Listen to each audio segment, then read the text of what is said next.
অবিবাহিত ছেলেমেয়েদের জন্য ইবাদত করা কেন এত বেশি প্রয়োজন এটা আমরা অনেক সময় বুঝতেই চাই না। আমরা ভাবি এখন তো জীবন আছে, এখন তো সময় আছে, পরে দেখা যাবে।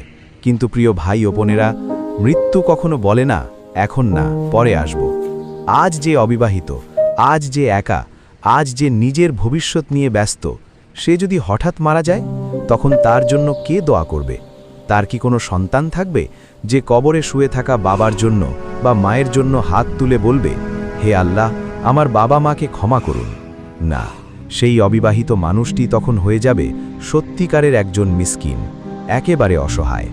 হাদিসে এসেছে, মানুষ মারা গেলে তার আমল বন্ধ হয়ে যায় তিনটি জিনিস ছাড়া: সাদকায়ে জারিয়া, উপকারী জ্ঞান, নেক সন্তান যে তার জন্য দোয়া করে।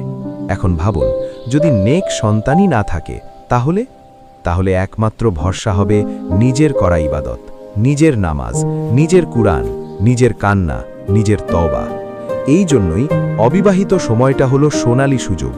এই সময়ে নামাজে মন বসানো যায়, তাহাজ্জুদে কান্না করা যায়, কুরআনের সাথে সম্পর্ক গভীর করা যায়, গুনাহ থেকে নিজেকে বাঁচানো যায়। বিবাহের পর দায়িত্ব বাড়ে, ব্যস্ততা বাড়ে, সময় কমে। কিন্তু আজ তোমার সময় আছে, আজ তোমার শক্তি আছে।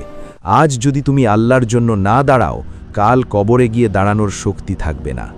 ভাই বোন, আজই নিজেকে প্রশ্ন করো, আমি যদি আজ মারা যাই, আমার জন্য কে দোয়া করবে? যদি উত্তর হয় কেউ না, তাহলে আজ থেকেই শুরু করো, আজ থেকেই ইবাদত বাড়াও, আজ থেকেই আল্লাহর সাথে সম্পর্ক গড়ো। কারণ কবর হলো একা যাওয়ার জায়গা। সেখানে বাবা মা যাবে না, বন্ধু যাবে না, স্ট্যাটাস যাবে না, সাথে যাবে শুধু তোমার আমল। আল্লাহ আমাদের সবাইকে জীবিত থাকতেই প্রস্তুতি নেওয়ার তাওফিক দিন। আমিন।